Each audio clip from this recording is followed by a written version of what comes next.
Welcome, Amanda. Can I do it now? Yeah. Hey, thanks. Hi. Here I am. Welcome. Ladies. We are so excited that you're here. And again, it was this kind of exciting, creeping thing in our office of people seeing this movie. And then other people who hadn't seen it yet working on the photo shoot and the treatment of it, being like, can I go to a screening? Can you send me the screening link? It really became this sort of a sleeper club that people that's at because Vogue wanted to be part of. We did do the shoot before it came out. Yeah. Yeah. The shoot was right before Thanksgiving, I think. So it was a month before it came out. Feels like just yesterday with Eddie Ray. Oh, I know. I love that shoot. I Yeah, think it was really so beautiful. I loved the fashion Jordan picked. Oh my God, she's great. And the sun and the winter I know. landscape was. I mean, that's. I don't think he needed to Photoshop anything in the background. Didn't seem like it. He might have gotten rid of a cow, but Yeah, we heard about the cow. The errant cow that you insisted swear there's a cow there. existed. Yeah. Amanda, I want to hear about your whiplash travel. When did you get back from the Globes? I got back last night. Okay. We're speaking to Amanda on Tuesday morning. I'm very impressed that you're here looking very fresh. Thank you. Yeah, I feel fresh. I loved your Globes look. This was a So did I. Versace dress that took 400 hours to make. I was surprised by that. It was love to see it. I Curious. just also like I couldn't. I have to give respect to the ateliers and like what ateliers. There you go. I have to give what the seamstress who folded all that silk. It's too much, and it looked like perfection. It was my favorite look. I loved it. Was for me. It was sort of giving Mank. I loved it. It's very old. It was very old Hollywood. I was a big Mank fan. I love that movie. Thank you. So, what is the plan for the rest of award season dressing? How do you and Elizabeth Stewart's your stylist, how do you map that out together? I think we have some really great relationships with different fashion houses, and we have our favorites, and I think it's just a conversation between them and her at first without me involved at all, and then she'll come to me with who's interested in dressing me, and we've been wearing a lot of Prada, and we decided to wear Versace, which is always trusted and beautiful and classic as well. And so for the awards, some of them were just going to be Versace, and then the rest is like Prada, Miu Miu, or I love Sarah Burton's Givenchy. I'd love to wear one of those. I used to wear Givenchy all the time with Ricardo. Yeah, there's just, I don't know, they have a lot of conversations. Tiffany, they are just spraying me in diamonds every opportunity I get, and that's been really fun because some of them are archival pieces, which is incredible. And then I wanted to do a story on like all the security guards from the jewelry houses who have to be sort of lurking at the award shows because there's a lot of You ever high befriend any of carats. them? Oh God. I have this one or two girls who come and grab it from me, but I don't have security following me at events, which is funny because It's a lot to be wearing. I did ask them once at Tiffany for the Academy Museum Gala. I was like, why aren't we wearing fake versions of what you're selling? Yeah. Just for relief of stress, that extra anxiety for everybody, including the wearer. And she's like, it's just not how we do it. It's not ethical. And I'm like, okay, well, yeah. I mean, plenty of art collectors now, that's a whole thing of having fake paintings hanging in your house and then having the real ones in a vault. It's a bit weird, but... Yeah. It's the idea. I mean, you do have it, but I remember someone the other night, this cutie actress was like, oh, my ring fell off. My ring fell off my glove. And then all of a sudden everybody was like, got their phones out, and it was an emergency event. Immediately. Oh, thank God. Immediately, because I know she would have imploded. I know that feeling of like checking the ears all the time. Yeah. But one night I actually got home, I think it was after the Academy Museum Gala, and I got back to I stay with my friend Peter in LA, and we were at the bottom of the driveway. It was raining. My driver and the driver of the necklace who was coming to pick up, he wasn't a guard. He was just, he worked for the company, to retrieve the necklace. So with the flashlight in the middle of the night, my driver and this other guy were trying to take off this they had to do the archival piece, exchange? Oh. and they couldn't get it. So I had to FaceTime Jordan, Elizabeth's assistant, to tell them how to do it. Wow. And then so I was on FaceTime. The driver of the pickup had his phone's flashlight on, and my driver his hands were trying to. Not on the job description. Not again. I will never do this again. And then the next day, I was wearing a gorgeous new piece from the Blue Book. I was also obsessed when you and Julia Roberts wore the Versace jeans look at Venice back to back. Credit me. I credit you. Credit me. Was that a good idea? It was my idea. Was that your idea? It was my idea.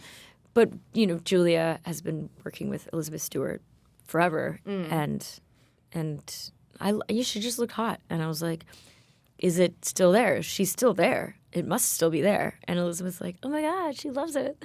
It was a great idea. And it's so rare that people actually have fun with what they're doing. So I was very into We should that. be recycling these things. We These should be recycling them a lot more. incredible looks, Yes. too, by incredibly Yeah. talented artists Yeah. in fashion. I want to know if there was anything that we didn't see at the Golden Globes that was exciting. Is there any fun moment? I feel like if it wasn't on cable or network cameras, it was on selfie videos, and you can't get away from that. I do wonder what it was like back in the 90s and the early aughts when people didn't have cell phones and video cameras, because it was like I was having a conversation with somebody and it's all over Instagram, and I'm just like, And they're reading your lips. is that ethical? But it was right there. Somebody was right there, and I was just like, why? How are we not allowed to go to certain Broadway shows and bring our phones in? Yeah. And how are we at the Golden Globes? And do we just not have in-depth conversations, or like, are we always should we be afraid of our privacy, or is it for the taking? And then it's like, that's kind of a bigger question. Like, being a celebrity, I do understand the lack of privacy, and I respect the fact that I gave it away. But there are still moments when I forget Yeah. that people are watching, and it was a little bit like unnerving when I saw that, because I just believed, I guess stupidly, that it was a private conversation. Yeah. Who were you having a conversation with? Jennifer Lawrence. And so I will say my favorite part of the party was being at the A24 party at the Chateau. All the parties were there. Most of the parties were there. And I was just on the couch with a bunch of people that I like and don't ever see except at award shows or fashion events. It was a big topic in our office how delighted we were by your comment on Timothee's Instagram about him thanking Kylie for the foundation, because we all in our chat were like, does he have a charitable foundation? When he said that. And it was we felt very validated by you so being sorry. like, wait, Clarifying things. clarifying. I swear I know now that when I comment on Evan Ross Katz's Instagram, which I kind of can't help but do often because I live for him or his memes, and now I know that he's gonna spotlight them, which is fine. But also I think I shouldn't have said it out loud, but it was funny to me because that's first what I thought, because I didn't see her there. Yeah, I know. And then I saw her and I was like, oh, that's really sweet. He's talking about her. But then I just thought it was funny to like recap in the text. I don't know. I'm glad that we were all thinking that, because a lot of people did text me. They're like, oh my God. Yes, we all were like, oh, what's his foundation for? Yeah. But you know what? This is his sign to start a foundation. Yeah. So true. Yeah. I don't care who it's for. I mean, make it about kids, I guess. Not You know for what? I'm not going to tell him what to do. He's a smart guy. Yeah. Ping pong foundation. Yeah, totally. For kids. No, I'm kidding. You do you, Timothy. Ping pong for kids. Yeah, exactly. There you go. We should take a moment to congratulate you on the Vogue cover. We already said, but it was photographed by Eddie Ray. You're wearing Valentino, an amazing dress. The shoot took place upstate. And I think one of the things we all resonated to was just like the juxtaposition of these super glamorous dresses with that like pastoral landscape that you talked about. But we did want to hear, you have a farm upstate. What are you normally wearing in the farm around the house? Around the house, usually, if I'm feeding in the morning, the night before, I'll just put on like thicker sweatpants to sleep in because I know that I'm not going to want to change when I wake up. What time is feeding? And who are you feeding? Yeah. 9:30. I'm not. Okay. We're not an early riser farm. When I'm feeding, I go out I open up the chickens and the peacocks first, and I'm always wearing those big tall. Even in the summer, I'll wear the big tall muck boots, the ones you can't drive a car in because your foot can't reach the pedal. But that's just in the summertime, you're working with a lot of water all the time, and in the winter you're kind of less, like you're more covered. So I don't like to get my legs and my sweatpants wet, so I'm always wearing the high boots. Even if they're hot, I do the chickens and the peacocks. I feed the ducks at the pond. I walk across. I get the gator first. I feed the little miniature ponies to the right, and sometimes during the summer, the donkey and the pony are with them. In the winter, they're in another pasture because of ice and mud and thaw. And then I'll open up the bunny. I'll put the hay near the goats.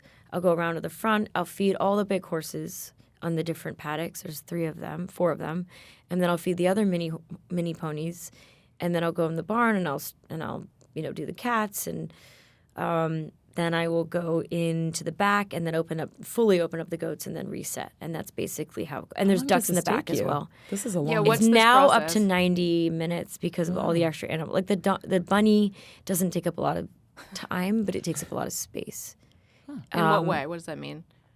He needs a lot of space. Like physical space. The bunny needs a lot. Yeah, Okay. and I thought it was like holding space, like emotional space. I have not been able to connect emotionally to that bunny yet. Okay. What's his name? He's a rescue. His name's Bugsy. Okay. He could be 37 years old. I have absolutely no idea. His eyes, he has a droopy, wet eye. But he's very nice, it seems. But he needs to eat fresh veggies and stuff like that. And nobody else needs cats and need their cat food. Those cats are definitely 37. I don't think they're ever going to perish. What's the total animal count right now? 52, because someone asked me recently. Yeah. Do you feed with anyone? I have a caretaker who runs the farm because I'm not there so often. The kids Do you listen will to sometimes anything when you're feeding? Or? Always audiobooks. What's your audiobook of the moment? Right now, now it's all different. If The Dead Belong Here is what I'm doing. And I recently added A Marriage at Sea. Oh, that's so good. The book Sleep by Honor Jones, I just ate up. And That's The Heart's too. Invisible Furies by John Boyne. That was a long one, and I went on that ride. He's like Franzen to me.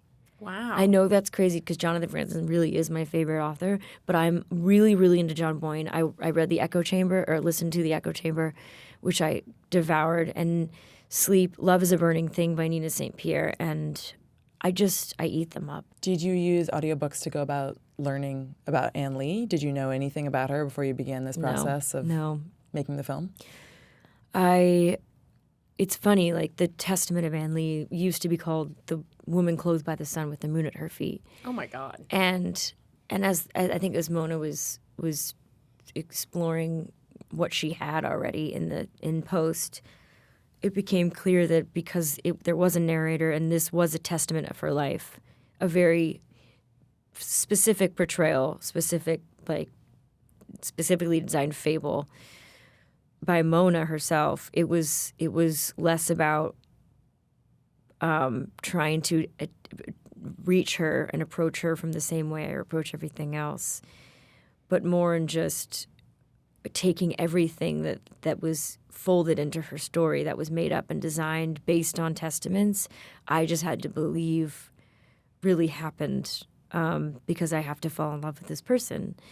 I have to back myself up, and no, that's a bad way of saying it too. God, it's too early, but I did have much less access to Ann Lee's life, obviously, because she lived 250 years ago, and I think it was such a playful perspective that Mona wrote with, and also a very graphic and human perspective as well at times. And to balance that was just following Mona's lead. But I did all the other work that's like the technical accent, which was the hardest thing, and I still don't think I can do it very well. And the dancing, the movement that is so completely alien to me at first. Now it's just a part of me. And the singing from like a human place, like finding more of a human groundedness to my voice, which I never had to do before. I was never asked to do, but I think would have been appreciated on all my other musicals. Yeah, I think the whole point of like the Shakers worshipped through song and dance, so it was never not going to be a musical.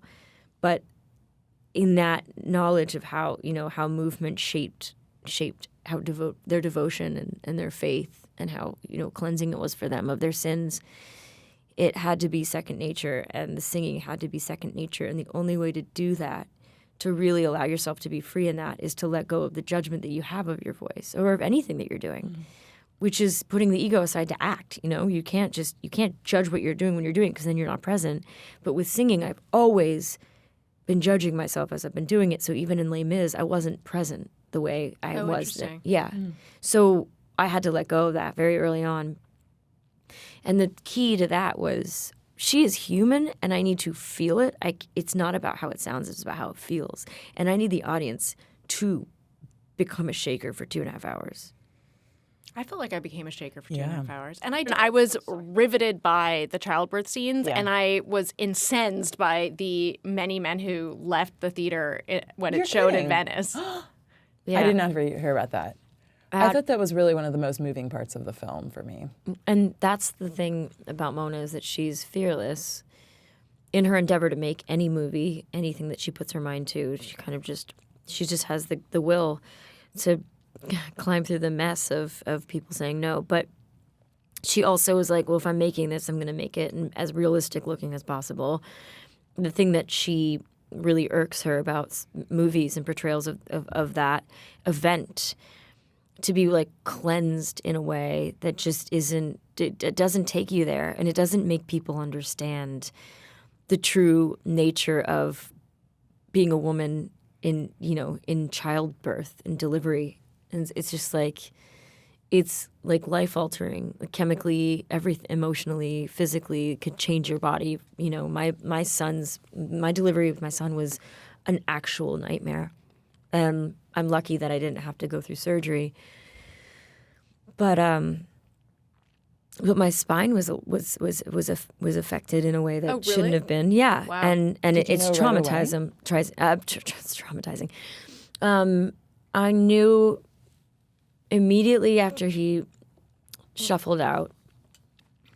The anesthesiologist was like, "Hey, so listen, the needle punctured the spine." Oh my gosh.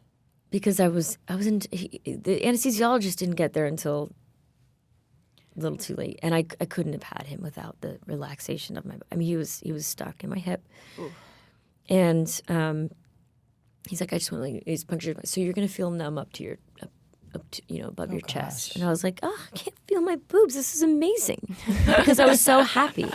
I was so happy that he was out, and all the hormone, everything that was happening, it was just because the epidural had worked too well. Oof. And he's like, so I'm gonna have to put a blood patch in your spine. It's a little procedure. It'll be fine. We'll do it. When you wake up later and after you've fed a little bit. And I was just like, great, yeah, I'm done. Ever giving birth again. I was just so thrilled. And then I woke up again later to the realities of having a puncture in your spine. That's crazy. I mean, I had a similar thing where I had to have an emergency C-section, so they gave me ketamine, and I was so happy on this ketamine. I was like in heaven. And then 2 hours later, I woke up. I was like, this is horrible. Yeah, I can't imagine waking up and recalling that extra trauma, because if you've already tried to deliver, then it really is. It is so much more traumatizing than people realize if they haven't been in the room or have done it themselves. And Mona is like, no, we're showing this. We're gonna get the prosthetic. We're gonna get the blood. We're gonna get the expensive babies, which are the ones that jiggle. Wow. That was That's like an a interesting distinction. $10,000 for that. Wow. Like Yeah. a lifelike robot baby. Very, very, very And lifelike. where is this baby now? Like, do you keep them after? No, we give them back. Wow.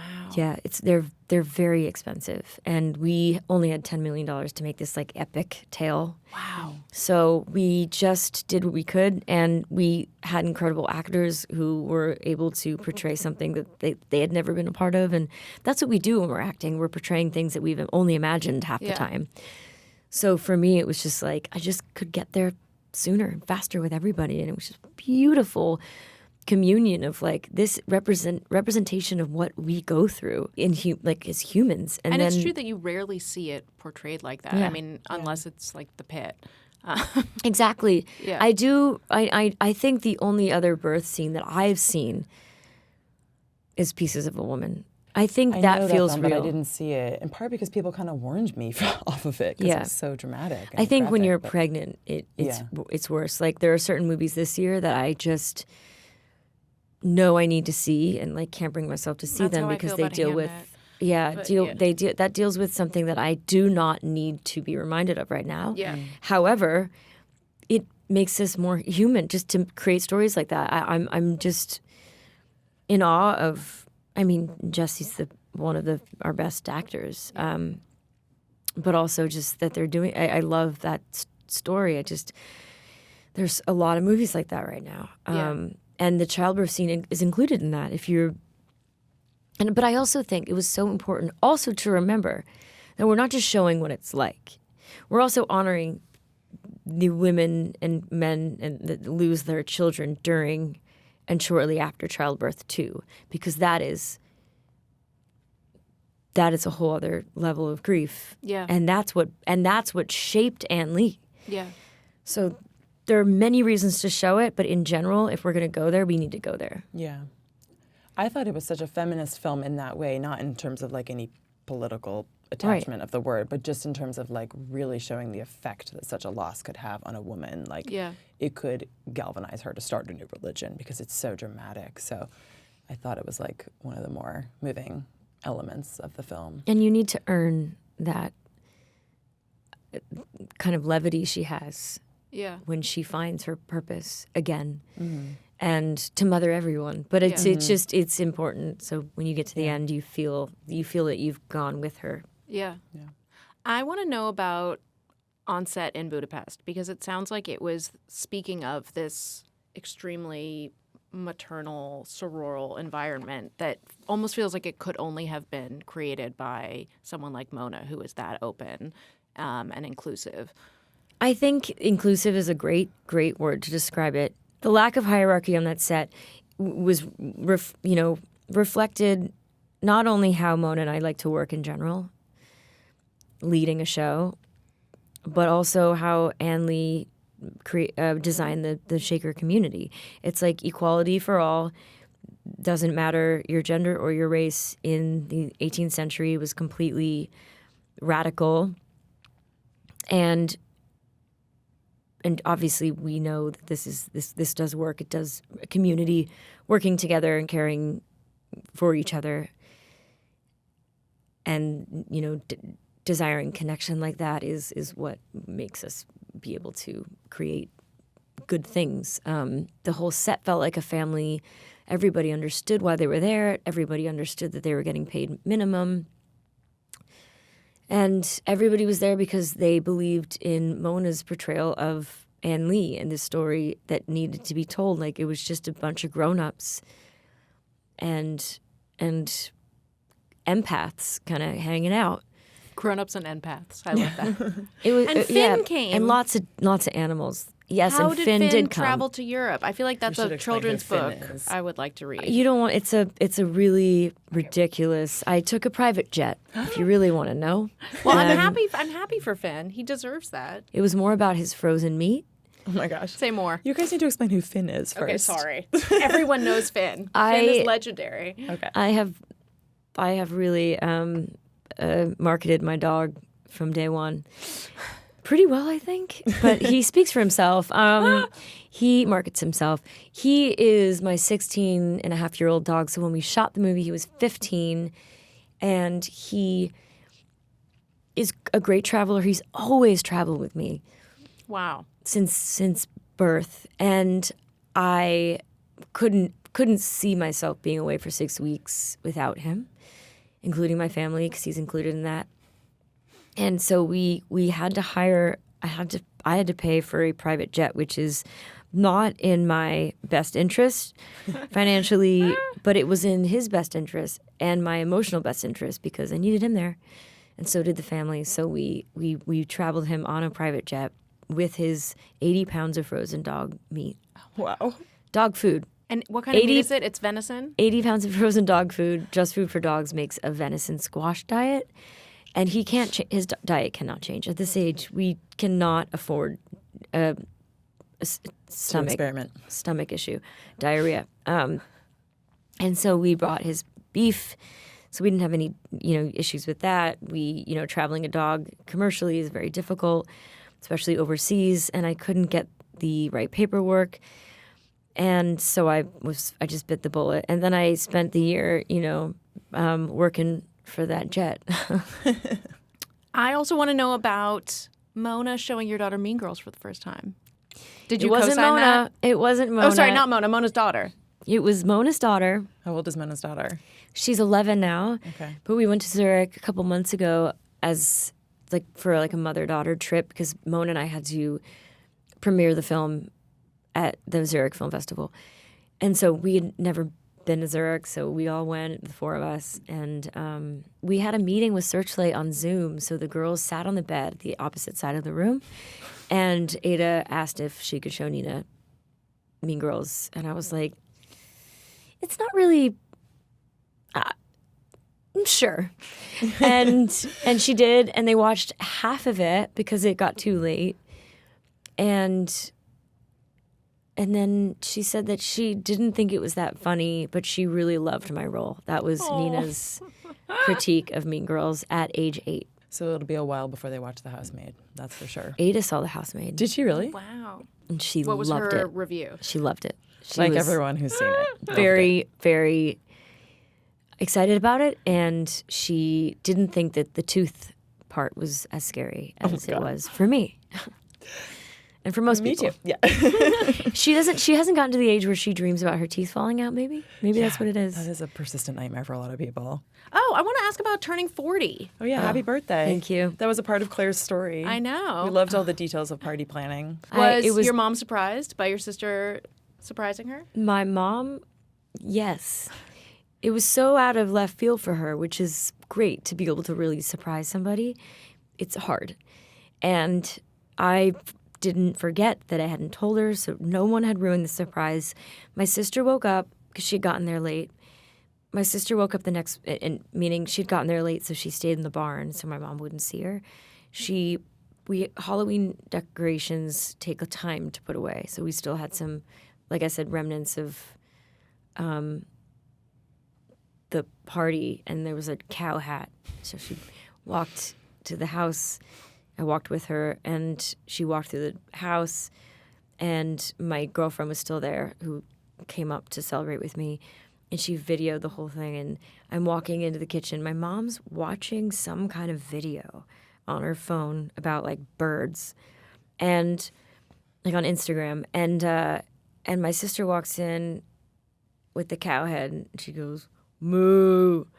And even though Jennifer was in the room as well, my mom thought that maybe the cow was Jennifer. Is Jennifer your sister? No, Jennifer's my best friend. Okay. And Jenny's my sister. Okay. They're both Jennifer. And she takes off the cow head, and my mom's just like... And my sister goes, "What's wrong with you?" And my mom's like, I'm so surprised. And we thought for a second she was having a stroke. Oh, no. Because she was lifeless for a second. And it was scary. I mean, it can be very... I fainted when my mom threw me a So did 7-year-old surprise I party. fainted during my 13th. Yes, it's crazy. It was like a surprise party at a hair cutting place in LA, parents are- Tipperary. And Tipperary? yes. And I walked in and everyone jumped out and I just collapsed floor? like a Oh my tree. gosh. And everyone was like, "Oh no." Shock is shock. Yes, exactly.